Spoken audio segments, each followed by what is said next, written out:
छत्तीसगढ़ के जशपुर में विराजमान गुणायतन प्रणेता मुनिश्री प्रमाण सागर जी महाराज सत्संग के सानिध्य में इन दिनों आध्यात्मिक वातावरण बना हुआ है।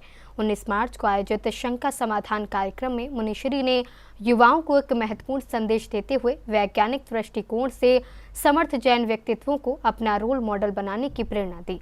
आइए वैज्ञानिक समर्थ जैन ने मुनिश्री के समक्ष अपनी क्या शंका रखी थी। महाराज श्री नमोस्तु नमोस्तु। एक छोटा सा सवाल है महाराज श्री कि यदि कोई साधना के मार्ग पर आगे बढ़ना चाहता हो और बिल्कुल निरंक हो तो कहाँ से शुरुआत करें? गुणायतन प्रणेता मुनिश्री प्रमाण सागर जी महाराज सत्संग इन दिनों छत्तीसगढ़ के जशपुर में विराजमान हैं, जहां 19 मार्च को बहुप्रतीक्षित शंका समाधान कार्यक्रम के दौरान मुनिश्री ने शंकाओं का समाधान करते हुए युवाओं को संबोधित किया और कहा कि वैज्ञानिक दृष्टिकोण रखने वाले समर्थ जैन व्यक्तित्वों को अपना आदर्श बनाना चाहिए। मैं पूरे देश के युवाओं से कहना चाहता हूं, समर्थ जैसे युवकों को अपना रोल मॉडल बनाओ। क्यों? सो सुनो, ये लड़का बेल्जियम से पढ़कर आया है और बेल्जियम से पढ़कर के आने के बाद या तो वहां जाने वाले वहीं सेटल हो जाते हैं, यहाँ आते तो कोई मेट्रो सिटी ढूंढते हैं, लेकिन यहाँ आकर आज गांवों की जनता का उद्धार करने में अपना पूरा जीवन लगा रखे। अभी मुझे मालूम पड़ा, इनने जानकारी दी,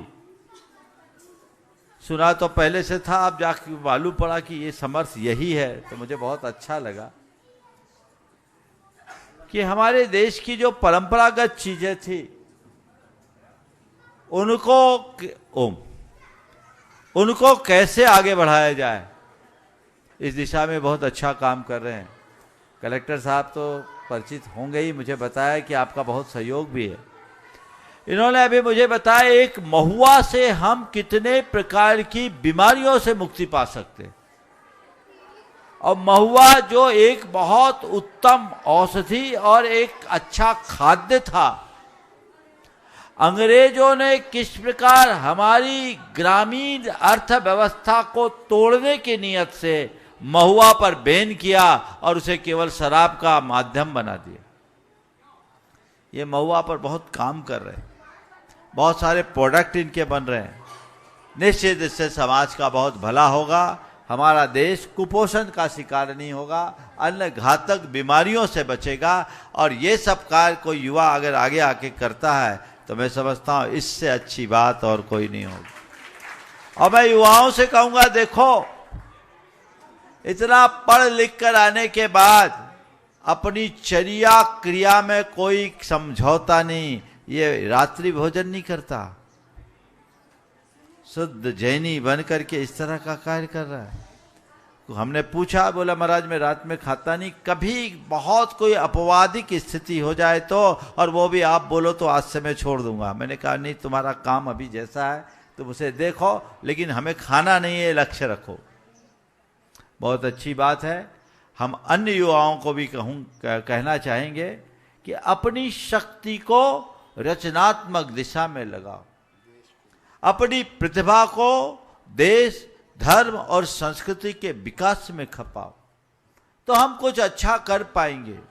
केवल पैसा कमाना हमारे जीवन का लक्ष्य नहीं होना चाहिए, पैसा को हमेशा जीवन में दूसरे स्थान पर रखना चाहिए। प्राथमिकता हमें अपने दायित्वों की पूर्ति के साथ समाज और देश के विकास के लिए, संस्कृति की रक्षा के लिए, धर्म की प्रभावना के लिए देना चाहिए। मुझे तुमसे मिलकर बहुत अच्छा लगा, और लोग भी इनसे प्रेरणा ले और इस तरह का कार्य करें।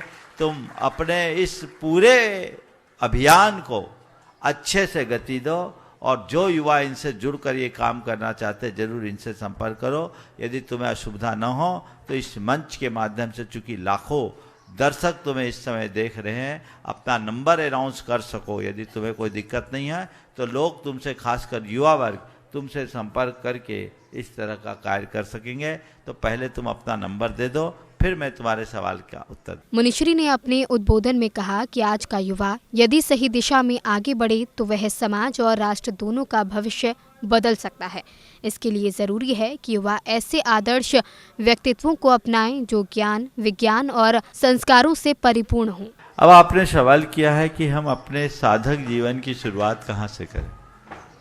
देखिए, साधक जीवन की शुरुआत की कोई बिगिनिंग पॉइंट नहीं होता उनका, कि कोई उसका आदि बिंदु नहीं होता कि यहां से हम साधक बने। जब जागो तभी सवेरा। तुम अभी जहां वहीं से अपने अंदर साधक बना सकते हो। साधक बनने के लिए क्या करना है? अपने आप को जागृत करना है।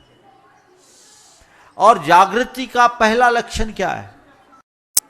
ये जानो मैं कौन हूं और मेरा क्या है।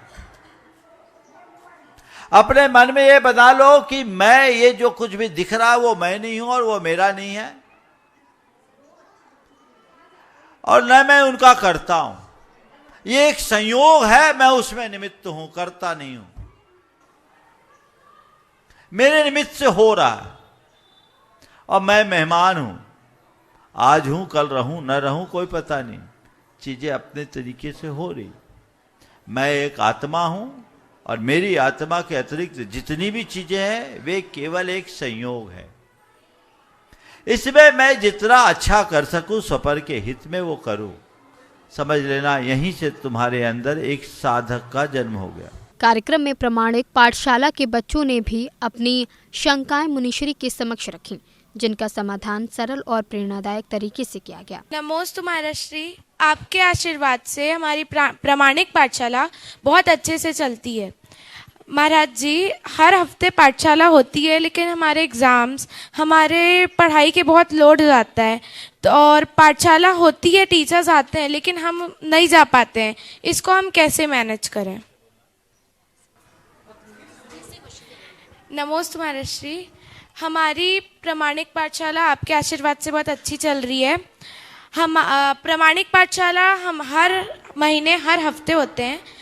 टीचर्स आते हैं, क्लासेस होती है, लेकिन हमारे एग्ज़ाम्स के चक्कर में और पढ़ाई के बहुत लोड हो जाता है, तो हम नहीं आ पाते। तो उसको कैसे मैनेज करें?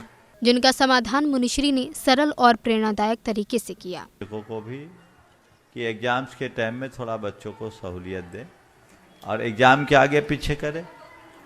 एग्जाम्स के दिन में आए, पढ़ने आए, लेकिन थोड़ा समय में आए ताकि वो आपको मेंटल रिलैक्स मिले।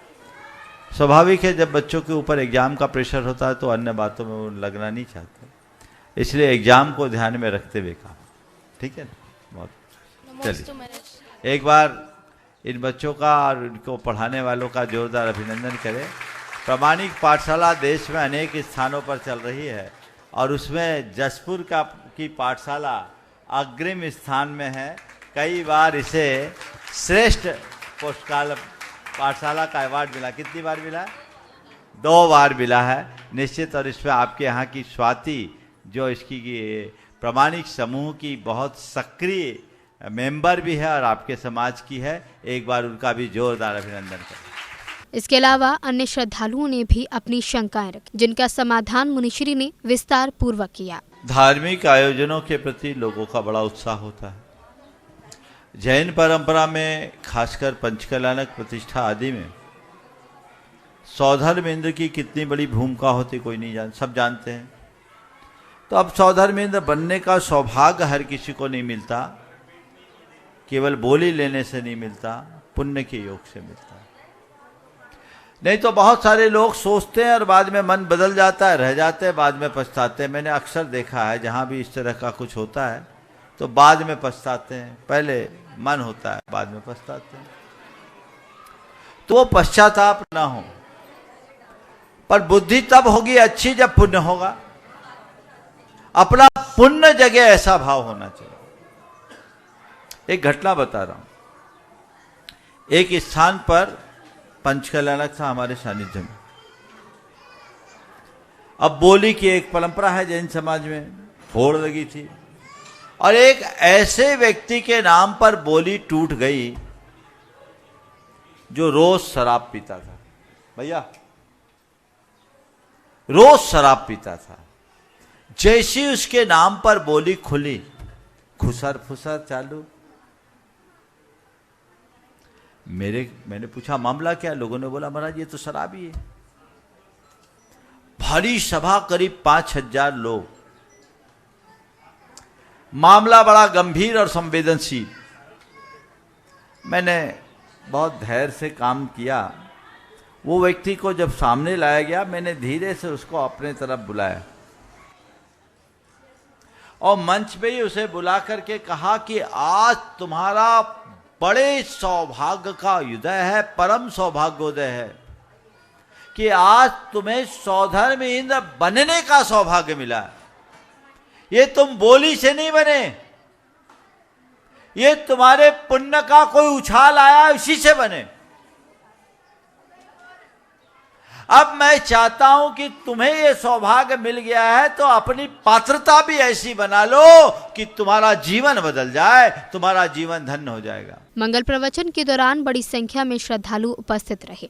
सभी ने मुनिश्री के विचारों को गंभीरता से सुना और उन्हें अपने जीवन में अपनाने का संकल्प लिया। जशपुर में इन दोनों धर्म में और प्रेरणादायक वातावरण बना हुआ है। जन फोकस के लिए जशपुर छत्तीसगढ़ से ब्यूरो रिपोर्ट।